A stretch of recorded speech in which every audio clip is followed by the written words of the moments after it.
नमस्कार। आज हम बौद्ध धर्म के पार्ट 2 में बौद्ध धर्म के सिद्धांतों के बारे में पढ़ेंगे। पार्ट 1 में हमने महात्मा बुद्ध की जीवनी के बारे में पढ़ा था, तो शुरू करते हैं। बौद्ध धर्म की शिक्षाएं। पहली शिक्षा में 4 आर्य सत्य बुद्ध ने बताए हैं। 4 आर्य सत्य कौन से हैं? दुख, दुख समुदाय, दुख निरोध और दुख निरोध के मार्ग। तो दुख के बारे में कि संसार में सभी जगह दुख ही दुख है। बुद्ध मानते हैं कि संसार में सभी जगह दुख ही दुख है और ये जीवन जो है वो दुखों और कष्टों से परिपूर्ण है। जिन्हें हम सुख समझते हैं वे भी दुखों से भरे हुए हैं। हमें हमेशा ये डर बना रहता है, ये भय बना रहता है कि हमारे आनंद कहीं समाप्त ना हो जाए, और खुशियों की समाप्ति अगर हो गई तो हमें कष्ट होता है। किसी से भी लगाव या आसक्ति रखने से भी दुख उत्पन्न होता है। तो संसार में ऐसे कई प्रकार के दुख हैं, जैसे गरीबी, रोग, बुढ़ापा, मृत्यु, ये सब जो है दुख ही हैं। अतः हम कह सकते हैं कि जीवन जो है वो दुख से भरा हुआ है। दूसरा आर्य सत्य बुद्ध बताते हैं दुख समुदाय, यानी दुख का कारण तृष्णा है। वो कहते हैं कि बुद्ध के अनुसार प्रत्येक वस्तु का कोई ना कोई कारण अवश्य होता है। अतः दुख का भी कारण है, क्योंकि कोई भी वस्तु बिना कारण के नहीं हो सकती। तो दुख का कारण क्या है? तृष्णा। इसलिए दुखों के अंत के लिए तृष्णा का अंत होना आवश्यक है। तीसरा आर्य सत्य बताते हैं वो दुख निरोध, यानी तृष्णाओं पर विजय प्राप्त करना दुख समाप्ति का कारण है। दुख निरोध किसको कहा है? कि तृष्णाओं पर विजय प्राप्त करना, यानी दुख का अंत संभव है। चूंकि प्रत्येक वस्तु किसी न किसी कारण से उत्पन्न होती है, अतः यदि उस कारण का ही विनाश हो जाए तो वस्तु का भी विनाश हो जाएगा। अतः यदि दुखों के मूल कारण क्या? अविद्या, अज्ञान, उसका अगर विनाश कर दिया जाए तो दुख भी नष्ट हो जाएंगे। और इस दुख निरोध को ही बौद्ध धर्म में निर्वाण कहा गया है, और यही निर्वाण जो है जीवन का अंतिम लक्ष्य है। और बुद्ध मानते हैं कि निर्वाण की जो प्राप्ति है वो जीवन काल में भी संभव है। यानी निर्वाण का अर्थ जीवन का विनाश न होकर उसके दुखों का विनाश है। और निर्वाण प्राप्ति से क्या होगा? फिर पुनर्जन्म का चक्र रुक जाता है और दुखों का भी अंत हो जाता है। ये था तीसरा आर्य सत्य, दुख निरोध। अब दुख निरोध के मार्ग बताए हैं बुद्ध ने कि दुख का अंत करने का एकमात्र उपाय क्या है? अष्टांगिक मार्ग, यानी दुख के मूल कारण अविद्या, अज्ञान का नाश करने के लिए हमें अष्टांगिक मार्ग का पालन करना अनिवार्य है। अब अष्टांगिक मार्ग प्राचीन बौद्ध ग्रंथों के अनुसार अष्टांगिक मार्ग के 3 मुख्य भाग हैं। अष्टांगिक मार्ग के 3 मुख्य भाग हैं: प्रज्ञा, शील और समाधि। प्रज्ञा का अर्थ किससे है? सम्यक ज्ञान से। प्रज्ञा का अर्थ सम्यक ज्ञान से है, और शील का अर्थ जो है वो सम्यक आचरण से, व्यवहार से, और समाधि का अर्थ है सम्यक ध्यान से। तो इन 3 प्रमुख भागों के इसमें ये जो प्रज्ञा, शील और समाधि, यानी शील और समाधि से क्या होता है? ये जो शील और समाधि है इससे प्रज्ञा की प्राप्ति होती है, यानी सम्यक आचरण।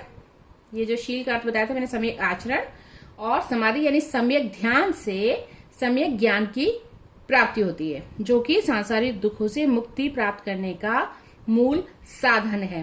तो इन 3 प्रमुख जो भाग हैं, प्रज्ञा, शील और समाधि, इसके अंतर्गत जिन 8 उपायों की प्रस्तावना की गई है वो इस तरीके से है: सम्यक दृष्टि, सम्यक संकल्प, सम्यक वाणी, सम्यक कर्म, सम्यक आजीव, सम्यक प्रयत्न या व्यायाम, और सम्यक स्मृति और सम्यक समाधि। अब हम एक एक करके इनका अर्थ लेते हैं। सम्यक दृष्टि यानी सत्य और असत्य को पहचानने की शक्ति, यानी 4 आर्य सत्य में विश्वास करना। सम्यक दृष्टि का अर्थ है कि वस्तुओं के वास्तविक स्वरूप का ध्यान करना।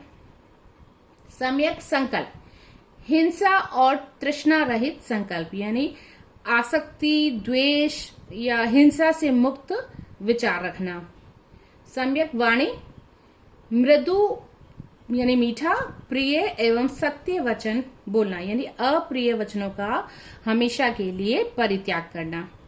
सम्यक कर्म, अच्छे और पवित्र कर्म करना और बुरे कर्मों से बचना, यानी दया, दान, सत्य और अहिंसा जैसे सत्कर्मों का अनुसरण करना।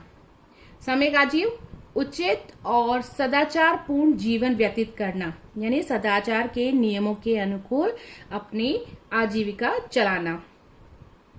सम्यक प्रयत्न या सम्यक व्यायाम, विवेकपूर्ण व सत्कर्म के लिए निरंतर प्रयास करना, यानी नैतिक तथा मानसिक और आध्यात्मिक उन्नति के लिए लगातार प्रयास करते रहना। सम्यक स्मृति, यानी मनुष्य को सभी कार्य विवेकपूर्ण और सावधानी पूर्वक करते रहने का निरंतर स्मरण करना, यानी अपने विषय में सभी प्रकार की जो मिथ्या धारणा है उनको त्याग कर सच्ची धारणाएं रखना ही सम्यक स्मृति है। सम्यक समाधि, यानी राग और द्वेष से रहित होकर चित्त की एकाग्रता को बनाए रखना ही सम्यक समाधि है। तो इन जो अष्टांगिक मार्ग है इसमें, क्योंकि ये प्रज्ञाशील समाधि जो अष्टांगिक मार्ग के जो 3 मुख्य भाग है, ये उन्हीं के ये अंग हैं। तो प्रज्ञा के अंतर्गत हम सम्यक दृष्टि, सम्यक संकल्प और सम्यक वाणी को रख सकते हैं। शील के अंतर्गत यानी सम्यक आचरण, शील के अंतर्गत हम सम्यक कर्म और सम्यक आजीव को रख सकते हैं। और समाधि के अंतर्गत सम्यक व्यायाम यानी सम्यक प्रयत्न और सम्यक स्मृति और सम्यक समाधि को रख सकते हैं। अब आते हैं मध्यम मार्ग पे। अष्टांगिक मार्ग जो है वो विशुद्ध आचार तत्वों पर आधारित है। इसमें एक और तो शारीरिक कष्ट तथा कठोर तपस्या को उचित नहीं बताया गया, तो दूसरी ओर सांसारिक भोग विलास के जीवन को वर्जित किया गया है। अतः यह दोनों के बीच यानी मध्यम मार्ग है। जो बुद्ध का जो मध्यम मार्ग है वो अरस्तु के एक स्वर्णिम मार्ग यानी गोल्डन मीन के जैसा है। उन्होंने अतिशय आसक्ति तथा काया क्लेश दोनों का विरोध किया। उन्होंने अपने पहले उपदेश में कहा था कि भिक्षुओं को संबोधित करते हुए कहा था कि संसार में 2 अतियां हैं जिनसे धार्मिक व्यक्तियों को बचना चाहिए। पहली अति कौन सी है? पहली अति है सुख में पूरी तरह लिप्त होना, यानी ये कहा है बौद्ध धर्म में कि ये जो सुख में पूरी तरह लिप्त होना जो है, ये जो अति है वो बिल्कुल निम्न है, अयोग्य है, अनैतिक है और अवास्तविक है। और दूसरी अति जो है वो काया क्लेश का जीवन, यानी ये भी जो है वो अंधकारपूर्ण है, अयोग्य है और मिथ्या है। ये बौद्ध धर्म में ऐसे कहा है। ये 2 तरह की जो अति है जिनसे धार्मिक व्यक्तियों को बचना चाहिए। बुद्ध कहते हैं कि इन दोनों से परे होकर बुद्ध ने मध्यम मार्ग की खोज करी।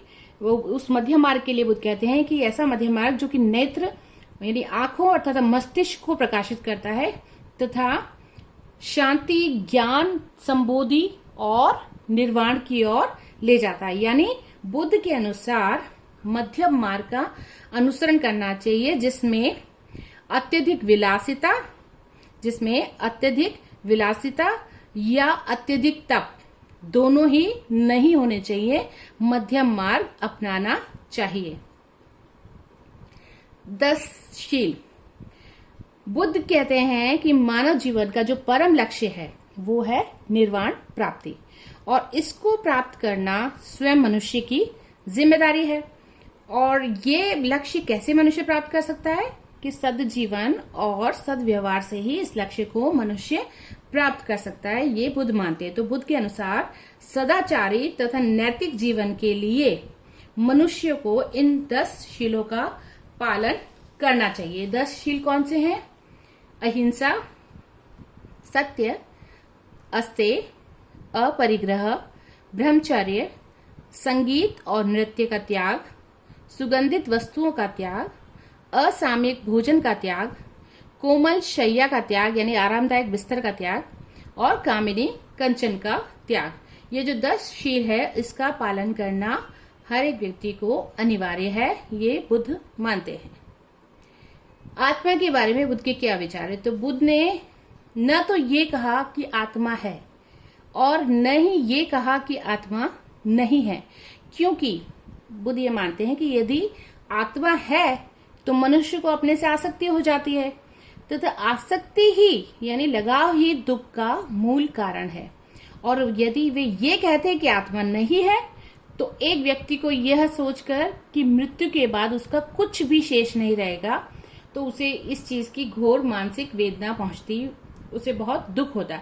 अतः बुद्ध जो है वो इस विवाद में नहीं पड़े, यानी एक तरीके से बुद्ध अनात्मवादी है। कर्मवाद और पुनर्जन्मवाद। बुद्ध का मानना था कि मनुष्य इस संसार में रहकर जो कर्म करता है उन कर्मों का फल उसे अवश्य ही भोगना पड़ता है। सो कर्मों का फल भोगने के लिए मनुष्य का पुनर्जन्म होता है। चूंकि बुद्ध अनात्मवादी हैं, अतः उनके मत में वो कहते हैं कि पुनर्जन्म जो होता है वो आत्मा का नहीं होता, अपितु अहंकार यानी चरित्र का होता है, अहंकार का होता है। और जिस मनुष्य की तृष्णा समाप्त हो जाती है तो उसका अहंकार भी नष्ट हो जाता है और वह जन्म मरण के चक्र से मुक्ति पा लेता है, छुटकारा पा लेता है। तो इस पार्ट में हम इतना ही पढ़ेंगे। पार्ट 3 में हम बौद्ध धर्म के जो कुछ